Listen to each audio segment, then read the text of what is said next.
So the first thing that we need to fill out here is, what is this SGP mean? It means Studio Growth Pillars. So here's the thing. There are 5 main pillars to growth in a dance studio.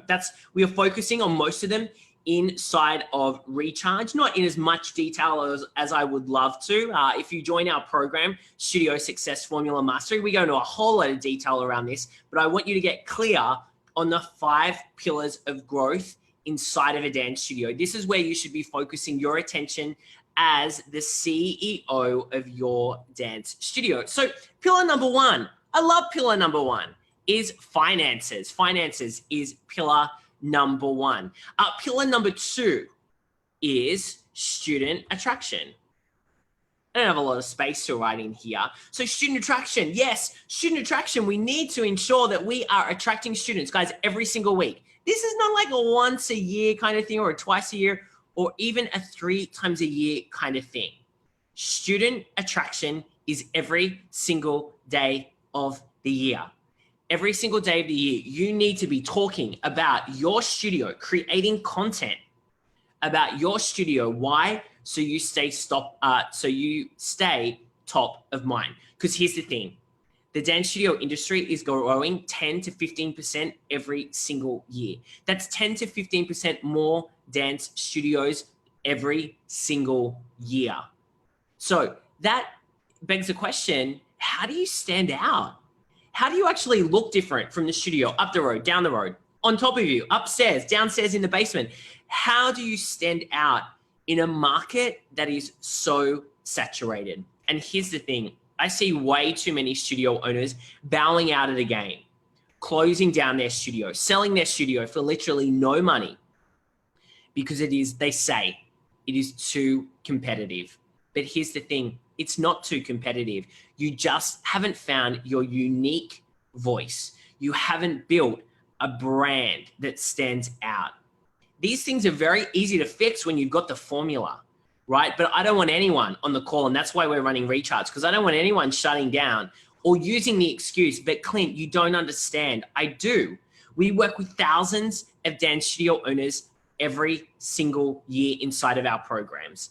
And I'm here to tell you that you can survive and thrive and make an amazing impact on your community, an amazing income for yourself and your family, but you've got to find your voice. You've got to find a unique voice. You've got to be top of mind every single time someone's thinking of a dance studio. That comes down, and that's all part of your student attraction plan. All right, pillar number 3 is systems. Oops, can't spell. Systems and people. Right, systems and people is pillar number 3. Your people, I've already told you how important they are, and you probably know as well how important people are inside of your studio, and also the systems that you put in place in your studio so that you are not ran by the business, but you are running the business, right? You are running the business. Who feels like a little bit at the moment that their business runs them? Yeah, who feels like their business is running them? And you feel like you've just given yourself a job. I have a job that's like 80 hours a week and it is crazy. If that is you, let me know in the comment section. I want you to type busy. If that is you, type busy. Because here's the thing, you didn't start a dance studio to give yourself a job. You started a dance studio to, yes, provide an amazing experience for your students, for your parents, for your teachers, but also to give you a more fulfilling and joyful life. That's really, working with our thousands of studio owners, that's what they tell us why they started a dance studio. Not to work 60, 80 hours a week, feeling ran into the ground, not being able to spend any time with their family, right? That's not where I want you. And if that is you, don't worry. Next 2 weeks, that's what we're working on undoing, so that you can get your life back. Pillar number 4, something that I am super passionate about, is student retention. Yeah, I love working on retention with our Studio Success Formula Mastering members. And here's the thing, student attraction, yes, super important. But I work with a lot of studio owners who come to us and say, Clint, I'm bringing in students and they're leaving. Yeah, I'm like, I get 5 new students, 5 leave. I bring in 10 new students, 9 leave. So you're actually never growing the business. So we really need to turn off that tap, that leaky tap where people keep falling out. We're working so hard to get them in. We need to work even harder to keep them. But it doesn't need to take up a lot of time and it doesn't need to cost a lot of money, right? So we're going to be talking about that. Pillar number 5. Oh, we forget about this one. Who forgets about this one? Jump in the comments and I want you to write me. Type me if you forget about pillar number 5.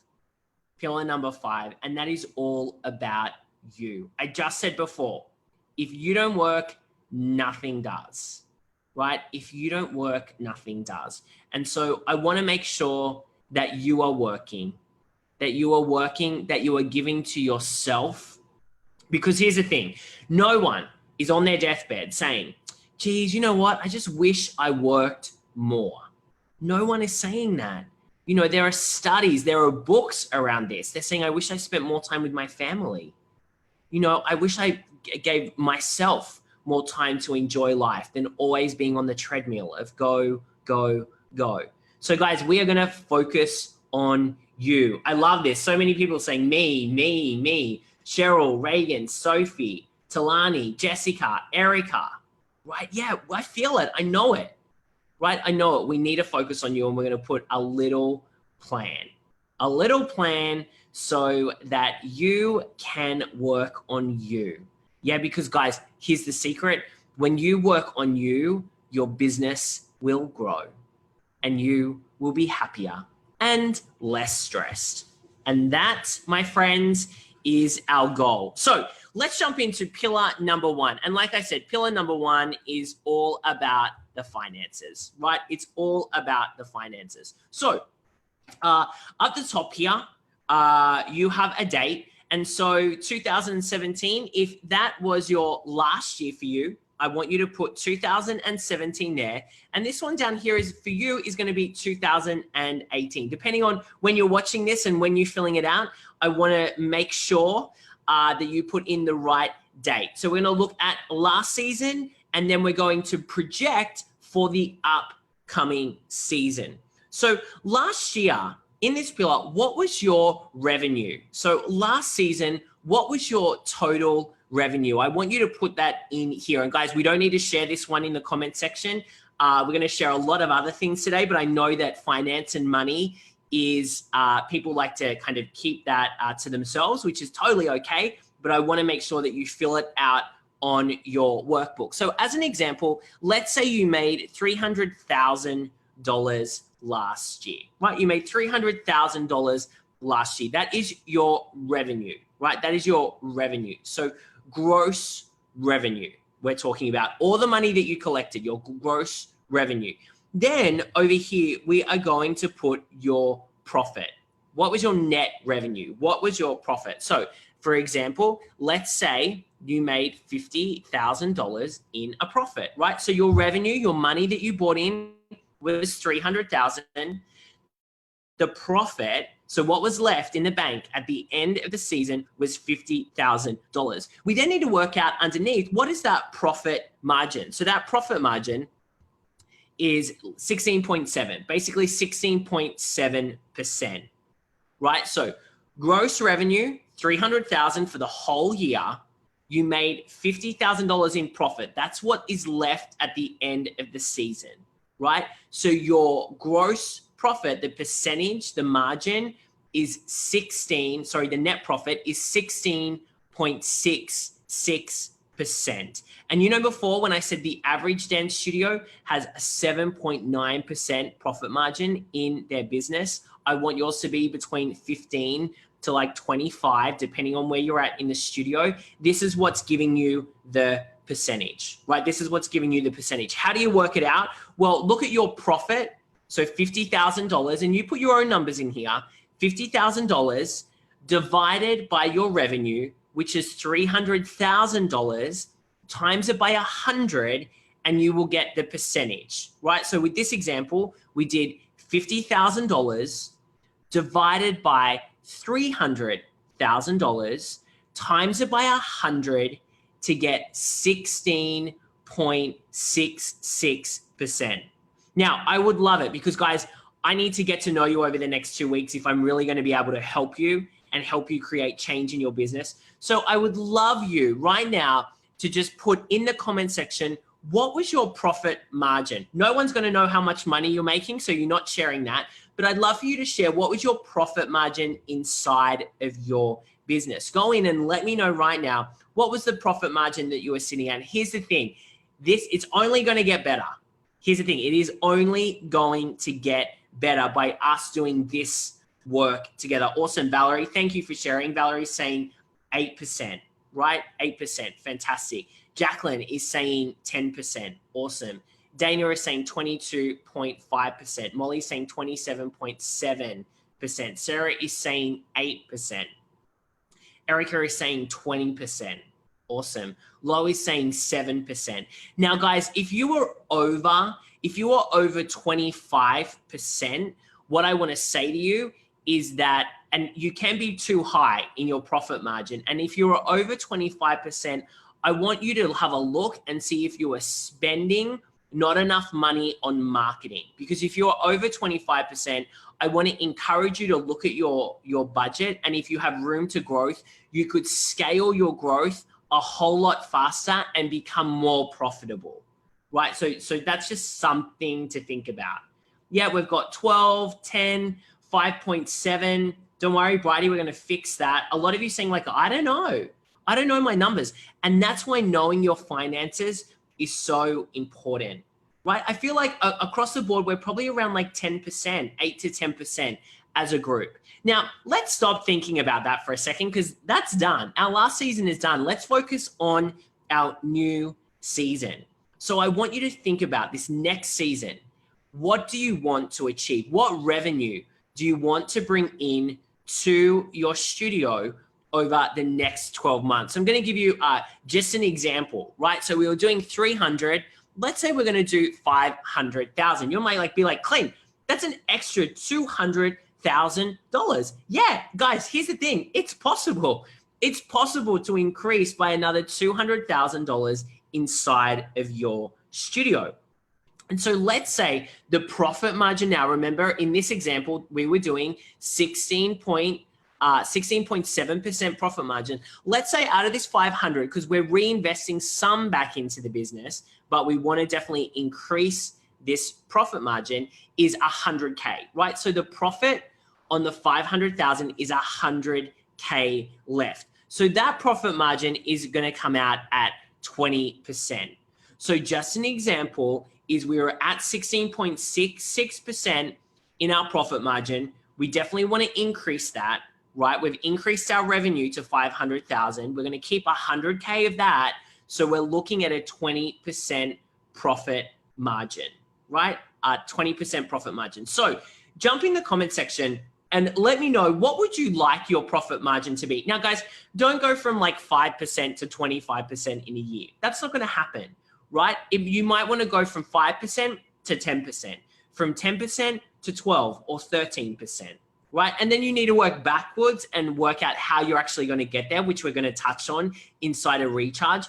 But I want you clear on where you want to go, because here's the thing. Most of us don't know where we want to go financially inside of our business, or we have an idea, right? A lot of studio owners that we work with, they're like, I just want to hit the $500,000 mark or the $1 million mark inside of my studio, but there is no plan on how to get there. That's what we want to focus on. What is the plan on actually getting there? But before you know the plan to get there, you need to know what you're going after. And what you're going after shouldn't just be like sitting in here in your head, right? It should actually be written down like we are doing today. So fantastic. I can see people bumping up a bit. Tony, 15%. Mary, hey, good to see you, Mary. Nice to meet you at the Dance Teacher Summit. Mary wants to be at least 15%. Molly, 24%. Heather's saying 10% profit. Deborah's saying double would be great. Melanie's saying at this point, I'd like to know my numbers first. Yeah, let's get that sorted. Let's get that sorted. And then you need to map out these things, right? So this is the first thing we need to look at when it comes to our revenue. And guys, join me tomorrow. We're going to be talking about recharging your revenue. live on this call. This is just for us to map out our plan. So pillar number 2, as I mentioned, is student attraction. Here we go, student attraction. This is the next one that we want to focus on. And so what we're going to look here is up the top here, I want you to put last season. So if it was 2017 for you, I want to put that there. And the new season for you might be 2018, depending on when you're completing this training with me. And so what we want to look at here is the what. And the first thing we're going to look at, we're going to look at where we've been. Most importantly, we're going to look at where we want to go. The first thing is student numbers. Student numbers is the first thing. So right here, you're going to put down what were your numbers last season. The last 12 months, what were your numbers? So as an example, I'm going to use 250. 250 were our numbers. Now, if you would like to, and I would love you to contribute and be in this and commit to this process, I would love you to put down right now, what are your current student numbers inside of your studio? Jump on into the comment section and let me know. And then we're going to forecast, where do you want to be? And I also want you to write this down. So as an example, we're going to do 350. So in the comments, how I would write this is 250 slash 350. So I am at 250. I want to be at 350, right? So we can see the comparison right there.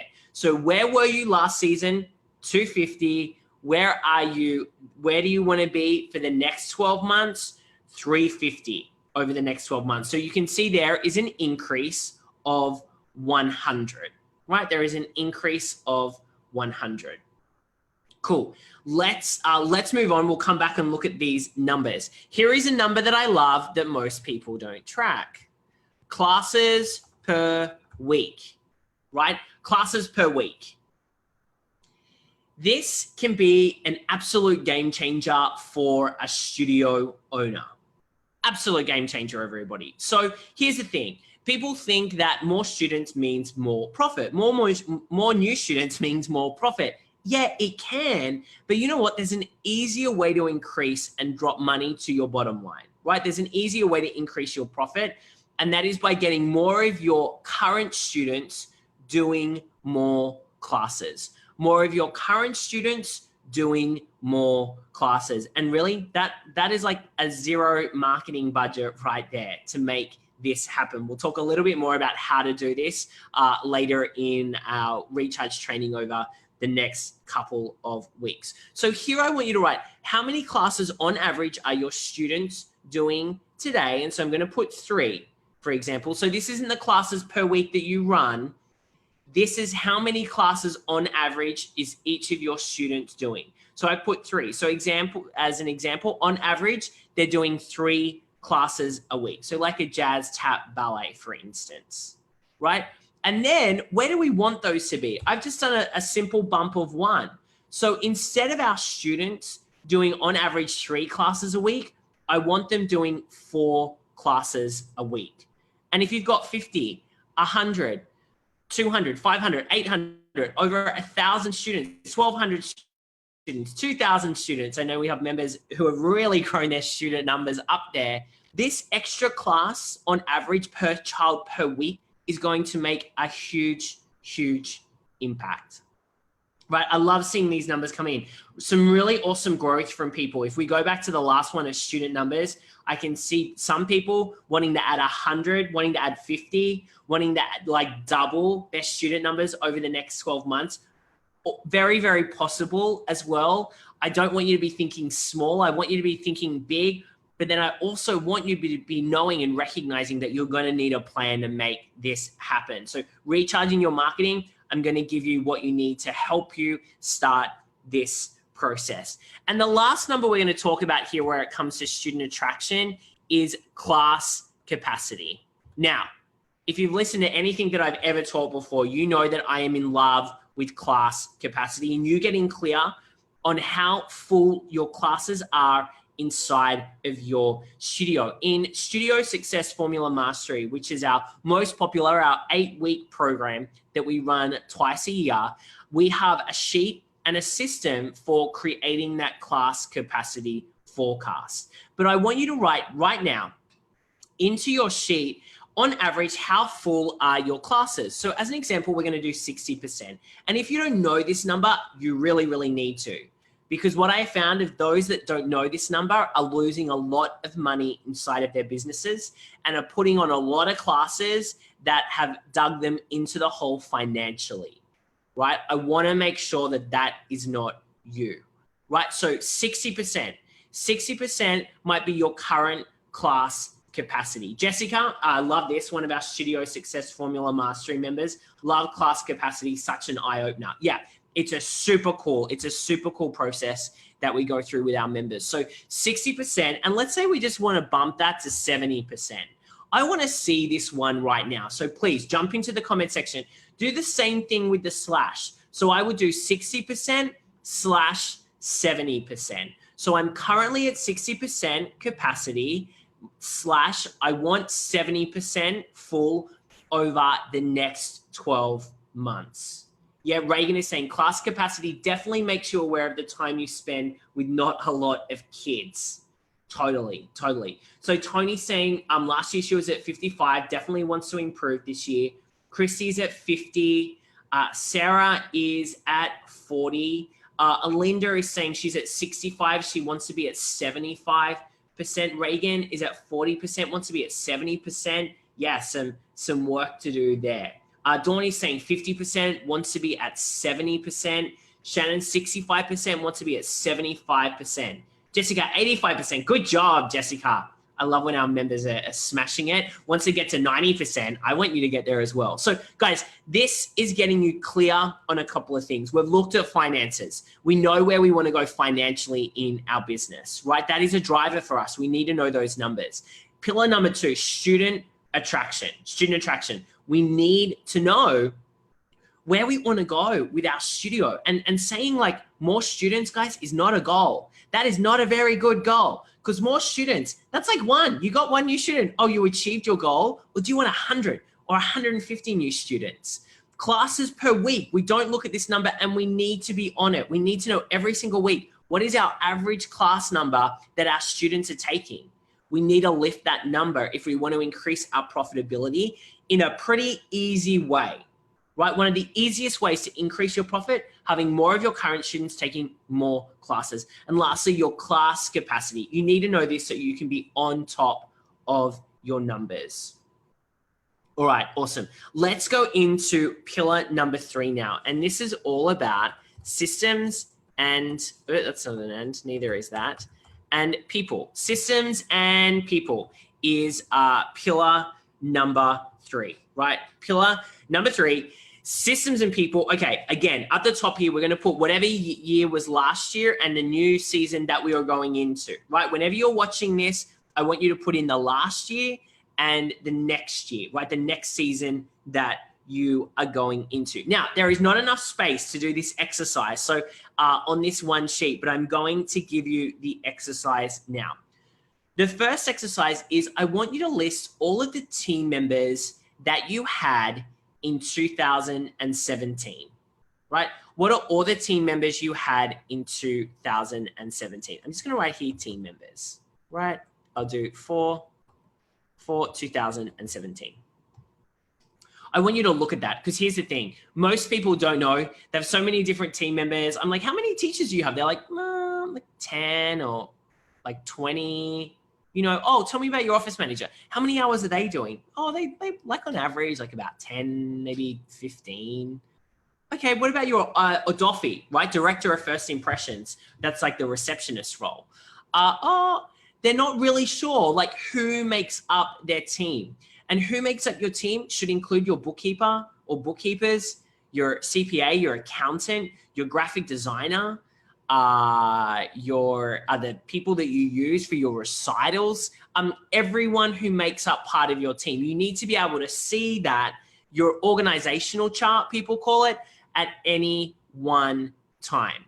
Now, the next thing we need to look at, once you have done that exercise and you've mapped out who all your team members are from last season, we need to start planning for the new season. right? We need to start planning for the new season, because here's the thing, and here's the mistake I see studio owners making all the time. They put these goals in place. Guys, you've done your finance goals. You want to increase your money, right? Who wants to increase their money next year? Jump in the comment section and just put money. I want to make sure that you're in the right group here. Yeah, put money if you want to increase your income. You want to increase your student numbers, right? You want to add more students to your studio. But here's the thing, you can't grow the business with the same team members doing the same roles. And that's the truth. And this is where studio owners get stuck. This is why studio owners say to me, Clint, I don't want any more students because I don't want to have to work any harder. Clint, I don't have any more hours in the day to grow my business. That's because you haven't thought about the people piece inside of your business. And so what you need to think about in line with your goals is, what does your team growth plan look like over the next 12 months? If I was to say to you, hey, here's 100 new students tomorrow. If I sent you 100 new students to your studio tomorrow, what would happen? Chances are stuff would break. They probably wouldn't get the customer experience that you want to provide. Teachers might be thrown out, not like literally thrown out, but thrown out in their classes, like a little bit like, oh my goodness, what's going on, right? There'll be paperwork everywhere. You probably won't end up collecting fees because they haven't been enrolled correctly because you don't have the team to handle it, right? And so you need to map out your team growth plan. I want you to write this down on your sheet of paper. Team growth plan. 2018, if this is the year that you're currently doing this training, I want you to write down team growth plan. Look at your goals and think about, okay, Clint's right. Like if we do grow by 100 students, and we have 100 grand, 200 grand more revenue coming in, what team members do I need? And it could look like, you know what, our office manager needs to do more hours. It could look like, let's take away enrollment responsibilities from our office manager and let's have an enrollment coordinator working 15 hours a week who's just responsible for enrollments and ensuring that we are really delivering an amazing experience, right? So I'm going to write here, team growth plan. And you'll notice over the next 2 weeks, I'm like the worst speller in the world. But hey, we don't need to spell. We just need to be able, I just need to be able to teach. And you need to be able to spell to write it all down. All right, the next thing we're going to look at, right? So that's on the team piece. And guys, recharge your people. We're going to go a little deeper into this. I'm super excited for that class. So make sure you join us live. I just want you to get the whole picture and plan in place today. The next thing we're going to look at here, and you can put systems in your worksheet. Yeah, we're going to put down systems right down here. Systems, systems, systems. Guys, if you have joined any training before, if you have joined me as a member inside of Studio Success Formula Mastery, our 8-week program, you will know how obsessed I am with systems. I love them. Why do I love systems? Because systems allow you freedom inside of your business. Systems allow you to delegate jobs very effectively, right? Think of McDonald's. I actually watched Founder last night, which is a great movie. I've watched it 4 times now. Which is the story of McDonald's and how it started. And by watching that movie, there is a scene, I don't know if anyone's seen it, there is a scene where the 2 founders of McDonald's are trying to get their kitchen, the logistics of their kitchen right. And they're on like an asphalt court, like a basketball court with chalk. And they're like mapping out like, okay, the fry station needs to go here. The shake station needs to go here. Here's where we'll do the meat. Let's do a lazy Susan where we're going to do like the mustard, the ketchup, the pickles. It is so fascinating. They go through like 3 or 4 rounds to like get it right. They put a system in place so that every single time they're doing something, doesn't matter what team member is doing it, it is consistent and the same.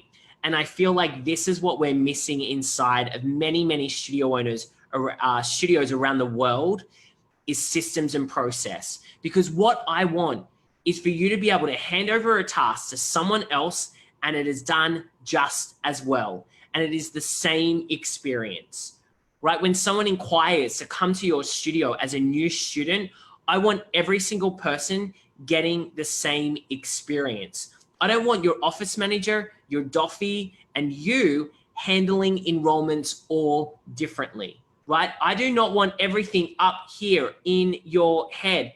This doesn't help anyone, right? It also doesn't help you grow the business. It doesn't help you let go a little bit of the business. And it doesn't help you if eventually you want to sell your dance studio. A buyer does not want everything in your head. How you will increase the value of your business if you ever want to sell it is by putting the systems and processes in place. So when it comes to systems, there are two types of systems, right? How many? There are two. I'm imagining you saying this back to me as I'm talking to you. There are two systems. There are minor systems, how to order toilet paper. There are major systems, the 11-step enrollment process, right? Two types of systems, minor systems and major systems. Major systems are like big and meaty, and we're going to talk about a couple of those right now, right? Minor systems are like locking up at night, cleaning the mirrors, washing the floor, ordering paper for the printer. Those types of things are minor systems, right? We want to make sure that we have some great minor systems. Most of our minor systems should be in place. We want to look at creating some major systems as well. So right now I'm going to give you my three, because people are saying to me, Clint, what are the most important systems, major systems I should implement in my studio? Like, what are the first ones I should do? So I'm going to give you the top three that you should start implementing, and we will talk about it over the next 2 weeks in this training. So system number one is your 11-step enrollment process, right? Yes, you all know I am in love with this process. This is actually the first system I created for our members inside a Studio Success Formula. This is like my little baby, and it has evolved so much. Now we have a lot of automation in this system as well for our members for the 11-step enrollment process. So what is it? Well, I don't have time today to go through the whole thing, but just to give you a gist, this is the process that walks a new student through when they inquire, the whole process, 11 steps to having them enroll as a student. It does not involve writing a student's name on a Post-it note. Guys, those days are over, they are done. And so what we need to focus on here is a process that steps them through, you know, taking the enrollment, following up, booking in a trial class, right? That's the first system that I want to see you put in place. The second system, which I love, is 6-week onboarding. 6-week onboarding process, right? The 6-week onboarding process is so crucial, so crucial. Great. Some of our members, Claire, Bethlyn, Claire loved the 11-step enrollment process. Bethlyn, when I use the 11-step enrollment process, people finally stop falling through the cracks. Totally, right? Totally. I love that. The next one though, we're on a time crunch, and you know that I always go over on these calls because I just love them. 6-week onboarding process, right? The 6-week onboarding process is so important, right? So important, because here's the thing. You work hard to get people through the door, to get them trialing, to get them enrolled. The next thing you need to focus on is actually keeping them at your studio. And this is, guys, this is getting harder and harder. As I said, as the studio market, as our industry is still growing 10 to 15% every year, like, whoa, it is growing. More studios are opening. You need to make sure that you have this in place so that people become part of your family and involved in your culture as quickly as possible, And that's why your 6-week onboarding process is so crucial. And the last one I'm going to give you is the 10-step hiring funnel. 10-step hiring funnel, right? 10-step hiring funnel. This is how you hire a new team member. Gone are the days, well, hopefully you never did this, but I know some people still do this, where they post like something saying, like on social or in an email, hey, looking for someone 10 hours a week to do admin work. Yay, join us. I mean, guys, that is not exciting. Who wants that job? No one. Not the right person.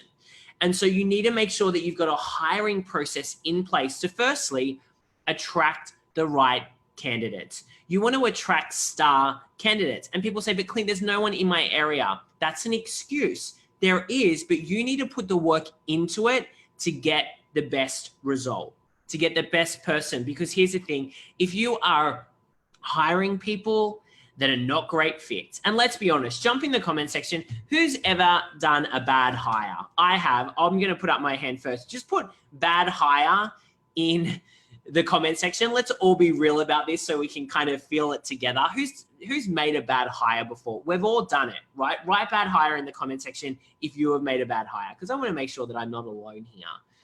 We have, but we need to not make bad hires. Why? Because it costs us so much money. It costs us so much time, right? And so that's what we need to fix. And that's why having a 10-step hiring funnel process is so important. I can see lots of people typing in bad hire. Thank you. I'm glad I'm not alone. Alinda, Denise, Joanne, Bethlyn, Shannon, Christine, me, can't keep an admin. Right, yeah, let's fix that this week, over the next couple of weeks. All right, so there's some major systems that you can start working on. So I want you to think about what are 3 big systems that you would love to put into place over the next 12 months. Now, you don't need to get too ahead of yourself, because in our training this week, in Recharge this week, I'm actually going to walk you through some more systems that are really going to help you. Pillar number 4, my friends, let's move on. So many bad hires coming up. Bad hire at the front desk, too young, no soft skills, right? We've all been there because we haven't had the right hiring funnel in place. So let's fix that. Let's move on to pillar number 4. Pillar number 4 is, what is it? You tell me. I've written it up at the top. It is retention. And again, I want you to put the year last year in here. Oh, not that much. So I'm going to just do as an example. You put the year, your last year, and your new year that you're coming up to, depending on when you are filling this out. I'm going to do 2017, 2018. Guys, we need to work out your retention rate.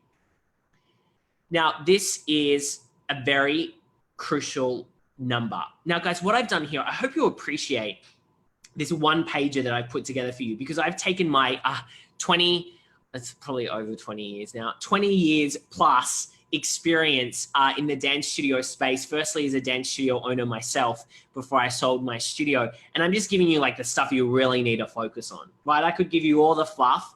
I don't need to give you fluff though, right? Fluff doesn't help anyone. I am giving you the stuff that you need to make some really important and crucial changes in your studio. So let's work out your retention rate, So what we are going to do here is work out what was your retention rate going into the new season, right? What's the retention rate going into the new season? So the first number I want you to write down is how many students do you currently have enrolled, right? How many students do you currently have enrolled? Now, if you're in the U, I want you to listen because it's going to be a little different for depending on where you are in the world. Because if you're in the US, the UK, Canada, somewhere else that is going back to dance in August or September, this is what I want you to do. So I want you to write down how many students do you currently have re-enrolled? How many students do you have re-enrolled? So let's say it is 200 and you finish the season with 300. Oh, not that many, 300, right? So you currently have 200 students re-enrolled, and then you finish the season with 300, right? You finish the season with 300. You are then going to divide these numbers. So 200 divided by 300, you are then going to times it by 100. I'm going to walk you through this, so don't freak out just yet. And that is going to give you a percentage of 67%, right? So let's do this again, and then I'll show you how you can apply it to month, year on year, right? So you currently have re-enrolled 200 students, right? 200 students re-enrolled for your new season. You finish the season with 300, right? So you finish with 300. You currently have 200 of those people re-enroll, just those people, right? Times it by 100, that is going to give you a 67% retention rate. So you have 200 re-enrolled, you had 300, so you're at 67%. You can also use this formula for month to month. So for instance, how many students do you currently have in your studio? And this will work for our Aussies and Kiwis and anyone else that wants to kind of work out their month to month. How many current students that you had last month do you have this month, right? So we're in a new month now, depending on when you're filling this out, we're in a new month. So let's say you currently have 200. We can do the same exercise, right? You currently have 200 of those students that were with you last month. We're not factoring in new students here. People add new students into their retention. That doesn't give you a true retention rate. You do not want to be including new students. You want to be looking at last month's students who are with you this month. Otherwise, you'll get a false retention rate. You'll get like, oh, I'm at 95%. No, you're actually maybe at like 75 because you factored in new students, which isn't giving you a true retention rate. I hope this is making sense. If you have questions though, make sure you ask them in the hub and I can answer that. I can answer that for you. So 200 students this month from the students you had last month. Last month you had 300, right? So you have lost 100 students. Times it by 100 is going to give you a 67% retention rate. That is your month-on-month retention rate, right? Then if you get new students in, let's say this month, whenever you're watching this at the moment for us, it is August. So let's say you have 200 students now, you gain 100 students. So that would be, and then, so you would gain 300, right? Then when you start September, let's say you have 250, right, of those people, you've still lost 50 students, right? So they become regular students when they register with you that month. I hope that makes sense. It is a little of a trickier equation, but explained it kind of the easiest that I possibly could. If you have any questions though, jump in to the group. So now I want you to think about your retention. Don't get too caught up in this, right? Don't get too caught up in the math because you can work it out. I want you to put your retention rate for the next year. Where do you want it to be? Where do you want it to be, right? So it was, let's say it was at 67 as this example. You know, I want to boost this up. I want to get it to 80. So right now, jump in the comment section. I want you to put where you are at currently and where you want to be. So for example, I would do 67, then I would do a slash, and then I would put 80. I want to see where do you want to be? Where do you want to be in 12 months time? Where do you want to be? Jump on in and tell me, where were you? So for example, 67, like I've got on the screen, then do a slash, and then like 80%. Awesome. Valerie is saying 48% and she wants to be at 75%. Fantastic. Lo is saying she was at 50 and wants to be at 70. Alina is saying 33, wants to be at 70. Awesome. Tanya is saying 68, wants to be at 80. Jessica is saying 80, wants to be at 90. Mary saying this is all homework, getting all of my numbers. Totally, Mary. Please make sure you do it. Bethan's at 21, wants to be at 60. Claire, 90, wants to be at 99. Joanne, 55, wants to be at 75. Michelle saying 65, wants to be at 85. Awesome. So here's the thing. What you want to focus on is growth, right? What you want to focus on is growth. And guys, if you have any questions, jump in the group. We'll do our best to answer as many questions as we can in between trainings. But let's move on to pillar number 5 before we wrap up. And guys, like I said, this is all about you. This is all about you. So we're going to look at the last year that we had here. So let's say 2017. I'm just going to put 17 in here so you have space. and then 2018. And so the first thing we're looking at when it comes to you is your work hours. Guys, who's ready for a truth bomb? Who is ready to really dig in and see how many hours have they been working? How many hours have you been working? So I want to tell you something about work hours. Here's the thing. It has been proven, we can actually only work about 4 productive hours a day. That's it. 4 productive hours a day. So let's define what productive hours actually means. Productive hours mean that you are not on Facebook, you are not on social, your phone is on airplane mode, right? Nothing's going on there, right? And all you're doing is working on one specific task. You set a timer, maybe for 30 minutes, maybe for 60 minutes, and all you are doing is working on that one task. No breaks, no checking in on Instagram, nothing else, right? Proactive hours on one task. That is what true productivity is. That's what true working is. That's what we want to have happening. Yeah. And look, I rarely achieve 4 productive hours. I probably do between like 2 and 3 every single day. A really productive hours of like the timer is on airplane mode. I'm not online. I'm actually working on the business. And I want you to make sure that you have these as well, right? That you have these as well. So working hours. Let's have a look at this. I want you to type in what were your working hours per week in 2017, and what do you want them to be in 2018, right? What were your working hours? So if you're working 30 hours, 40, 50 hours a week, right? Put it down. How many hours were you working last year a week? And then do a slash. How many hours do you want to be working? So an example would be, okay, I was doing 40 hours a week, and this year I want to get it down to 30.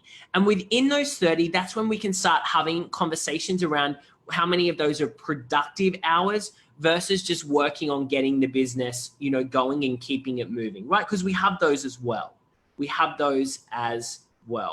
Hey, Coral is saying, oh my God, I don't even want to do this. Coral, hey, we need to do this. It's okay to have a little bit of a cry as we go through this process in Recharge, because here's the thing, you can make a change. And that's what we're really here to help you with, is for you to make a change and really start living a different life, but also upgrading yourself as the CEO of your studio, right? So how many hours were you working? Dana's saying, do we include worry hours? Yeah, hey, Dana, that's still working, right? That is still working. Shannon, about 50, but compared to 2016, I was doing between 60 to 70. Shannon, that's awesome. I'm glad to hear that, right? Where do you want to be? Where do you want to be? All right, let's move on to the next one. Guys, this might be a foreign word for some of you.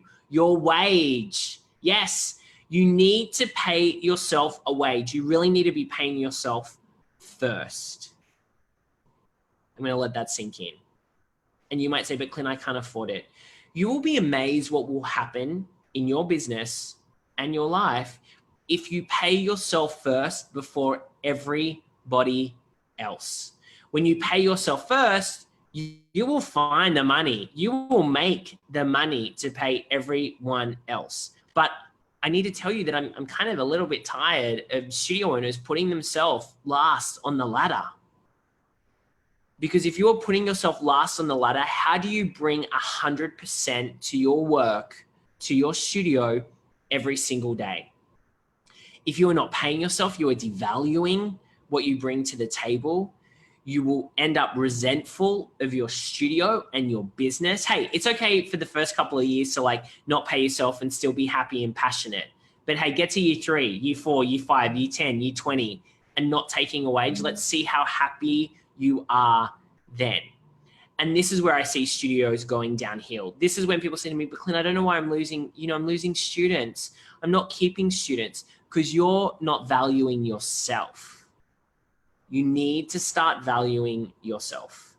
And guys, I don't need you to pay yourself a gazillion dollars every month. You might pay yourself, the amount is irrelevant, right? The amount is irrelevant, but it has to be something that makes you feel valued, right? So in the example, let's just say you're paying yourself $1,000 a month, right? And this is not standard. I'm just making up numbers here, right? And what you want to get to over the next 12 months is $1,500 a month. For you, this could be $500 a month and you want to get to $750 a month. It could be $200 and you want to get to $500. It could be $2,000 and you want to get to $3,000. The amount is irrelevant. The point here that I'm driving home is you need to pay yourself something. You need to pay yourself something, because that's how you show yourself that you value what you do. When you wake up every morning, you need to be paid. Yeah, and if you're like, Clint, I have no money to pay myself, we'll work on that, right? We'll work on that together over Recharge. If you join us after Recharge in our 8-week program, Studio Success Formula, we'll work on it together then, right? But this is a really important point that I want you to get. There's one thing you get from today. It's I need to pay myself a wage if you are not already doing so. All right, let's have a look at the next one, which is free time. Let's define free time for a second. Guys, free time is not exhausted, on the couch, passed out, half watching a Netflix show, like with a quarter of an eye open. This is not free time. When I say free time, I'm looking at quality free time. Quality free time might be going for a walk, might be going to the beach. It might be getting a massage. It might be getting a facial. It might be getting your hair done. It might be going on a date with your partner. It might be going on a family day, right? Real free time.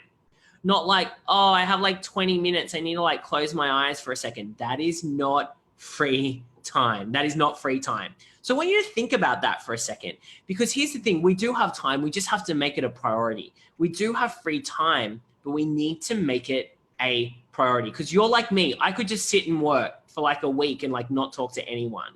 Right?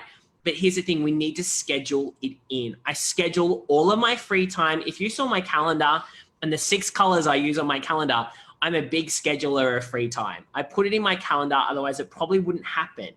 I feel like I've got in a good routine now. I've been doing it for a couple of years, but I schedule in free time and I make sure that I am giving back to myself continuously, right? It could be exercise, right? That might be quality free time. Definitely is for me. This morning, for those of you that know me, I love Soul Cycle. You know, I was at Soul Cycle at an 8 a.m. class this morning. And I was like, I'm giving back to myself. Why? Because I know I've got to show up and deliver. Or this week and next week, I've got to deliver an hour today of training. And I've got to be 100%. If I just like rolled out of bed, didn't go to Soul Cycle, I wouldn't be able to give you 100% today, right? You've got to give to yourself. So have a look at free time. And let's do like days a month. I think days a month is a lot better. So let's say like last year, you were 6 days a month of free time, right? So I counted days like 8 hours. Yeah, 6 to 8 hours can be a day, right? So last year I was getting about 6 days a month, right? This is the example. This is not mine. This is an example that I'm sharing with you. Okay, so what is my goal? All right, I'd love to be doing 10 days a month. Yeah, I'm just going to do that. Running out of space. 10 days a month. Okay, so I was at 6. Yeah, sleep does not count. Everyone who's cheating, sleep is not free time. Free time is you awake, active, engaged, not sleeping, passed out, exhausted. None of those things are free time. So how many days a month did you have over the last 12 months? How many days of those would you classify as free time? And where do you want to be? Jump into the comment section. Let me know, please. So for example, do 6/10. 6/10 would be an example of what we would do here. Yeah, what would you do here? Dawn is saying, I can have free time if I give up sleep. No, I want you having at least 7 hours a day as well, right? 7 hours a day as well. So Valerie's saying, 4 days a month, wants to get to 8 days a month. Yeah, Molly, 4 days, taking 8. Bethlyn, 3 to 4 days, going to be taking 5 to 6. Melanie, 8, wants to be at 11. Lowe's at 2, wants to be at 6. Claire is at 4, wants to be at 6. Lots of people want to be at 6. Awesome. And guys, there's no right or wrong. We just want to get better. Yeah, we just want to get better. We just want to progress. I always say progress is better than perfection, right? We just need to move forward a little bit. All right, let's look at this last one. This is vacation or holidays. Yeah, vacation. So if you've been following me, if you're one of our members of Studio Success Formula, you know that I'm a big fan of planning out the entire year in early November. I take about 2 weeks on my own and map out our year, and then I start getting the team involved in that planning process as well. Part of planning out the entire year, and that's all of the activity that we do, and I encourage you to do the same, is holidays, is vacation time. And I make sure these go in the calendar first. Single weeks, I do single weeks. I don't need to go away for 2 weeks. Like, I don't find that enjoyable. I like a week away, and then I'm like, I need to get back to work. Like, not because I need to, but like, I want to get back to work, right? And so I always schedule in about 4 1-week vacations. This does not include my long weekends. If you follow me, if you're a friend on Facebook, if you follow me on Instagram, although I'm not overly active on Instagram, you'll know that I'm a big fan of the long weekend. And during summer, I go away a lot, Friday, Saturday, Sunday, to different places, which I really, really love. That keeps me energized and showing up for all of our members at 100%. But vacation, you want to make sure that you're getting at least a couple of single weeks of vacation, and they go in the calendar at the beginning of the year. No, Alinda, going away for a Stedfords does not count as vacation. Nothing to do with work. That is not vacation. Unless you go to a competition or you go to a convention or something, and then you tack on a week somewhere else where it's like you and a loved one or a family member or a best friend, and has nothing to do with dance. If it has something to do with your business, it is not a vacation. So let's, for example, put like 1 week in total. Last year you did 1 week. This year you want 2 weeks, right? Again, we just want progress. We just want some progress here. So jump on in to the comment section and write down your vacation in weeks. Last year, the whole 12 months, where were you at? How many weeks? Where do you want to be? So you would do like 1/2, 1/2. I'm not going to say it again, but I will. Vacation has nothing to do with work. Nothing at all to do with work, right? Jump in the comment section. Let me know, where are you at? Where are you at when it comes to vacation? Guys, you might be at 0 and you want to just be at 1. That is perfectly okay as well. We're just looking for progress. Melanie saying at 2.5 weeks, want to be at 4. Jessica is saying last year 0, this year 3 to 4. Get clear on that. Erica, 1 week at Disney. Awesome. I'm heading to Disney as well at the end of this month. I'm excited for that little vacation. Lydia, well, it's work. There's a good example of like work for 4 days, vacation for 3. Francine, 1 week in June, 2 weeks at Christmas. Denise is at 1, wants to be at 3. Valerie, 1, wants to be at 2. Jessica, 0, wants to be at 3. Jenny, 2 to 3, wants to be 3 to 4. Awesome. I love this. Brittany saying 0, wants to be at 2. Right? I love this. I love this. Okay, guys, here we are. Our studio growth pillars. We have mapped out. We've done like this overview of like what the next 12 months is going to look like. One thing you will notice is a lot of it is data and numbers driven. So some of you are like, I need to go and do my homework. Like, I need to actually see what my numbers are. Yes, my answer to you is yes. You probably do need to go and dive into your numbers. I want you to let me know right now, what has been the most impactful, the biggest takeaway for you, the single biggest takeaway for you during our time together in our day one. In our day one training, recharge your goals. What has been your biggest takeaway?